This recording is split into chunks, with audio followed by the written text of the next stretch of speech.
Have you set up your GA4 instance yet? Well, time is ticking. Find out what you need to know here on this Monday Marketing Moment.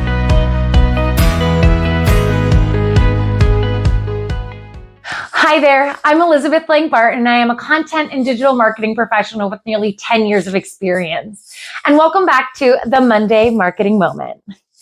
If you haven't seen our last video on Google Search Quality Rankers, check it out in the post above, because last week we talked all about EAT or EEAT now. But this week we are talking about GA4, probably one of the most significant changes ever made to Google Analytics.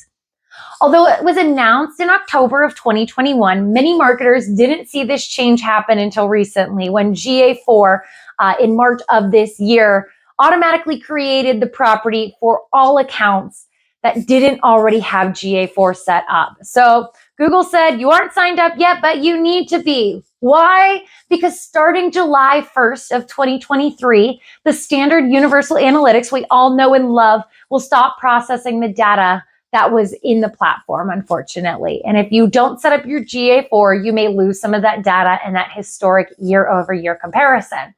However, no matter if you migrated it not or yet, now is the time to get yourself familiar with the new platform. Ensure you're able to build out your custom reports and conversions so that we can have more successful digital marketing.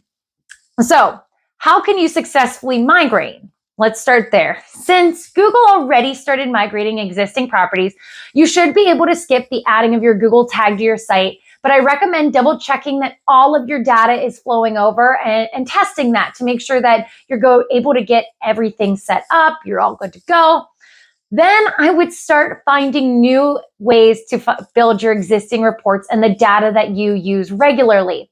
This will look different and it may take some time to navigate. So be sure to leave yourself time to explore this before July 1st.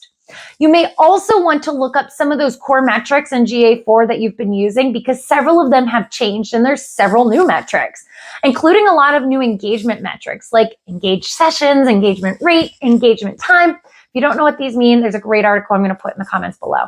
It also tracks the number of dimensions, including attributes and demographics and events. So once you've done your homework and you set this all up, I recommend migrating those events and custom definitions into your account in the comments. You should look at what you currently track in Universal Analytics, but then say, hey, what do I need to move over to GA4?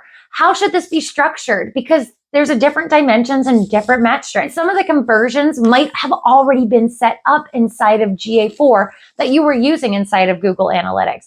So make sure you take some time to familiarize yourself with the platform. Next, I would customize your GA4 instance. And to do this, you can set up your custom events and even more. You can look at now predictive audiences, audience triggers, and custom insights. Finally, I would check your connections. If you're using things like a data studio or third-party reports, be sure that these reports are either still working or you're going to have to build those new reports using the data. Some of the coolest features inside Google Analytics are the new search bar, which you could type in and say, how many users did I have this month compared to last year at this time? And it'll populate that report for you. Super cool. The predictive analytics is another really good one, which uses machine learning and AI in order to generate events and predict purchases, which once again, totally a win for e-commerce.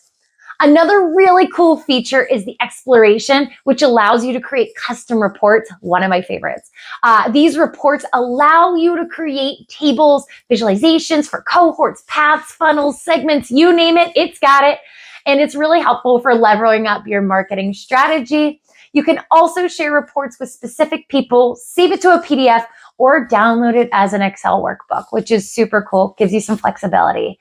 There are so many new game-changing features, and I'd love to hear what your favorite is. So share it in the comments below.